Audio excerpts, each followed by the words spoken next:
জীবন হলো রেল স্টেশনের মতো, প্রচুর ভিড় আছে, কিন্তু নিজের আপন বলতে কেউই নেই। সেখানে শুধু আমি একাই আছি, অনেক লোকের ভিড়। সবচাইতে বেশি খুশি তো তখনই হয় যখন তুমি অধিকার দেখিয়ে বলো, তুমি শুধু আমার, অন্য কারো নাও। এটাই সবচাইতে শান্তি লাগে। ভালোবাসা সর্বদা সবসময় যেন পূর্ণতা পায়। সব ভালোবাসাকে আমার অন্তঃস্থল থেকে শুভেচ্ছা জানাই।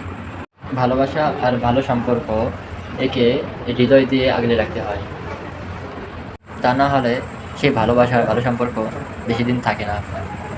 যতই তুমি আপন মানুষ হও, সেই সম্পর্কের মাঝে ভালোবাসা আর ভালো সম্পর্কটাই বজায় রাখতে পারলে দেখবে সেই সম্পর্ক চিরস্থায়ী হবে। এই পৃথিবীতে সবচাইতে দামি তরল পদার্থ হলো চোখের জল।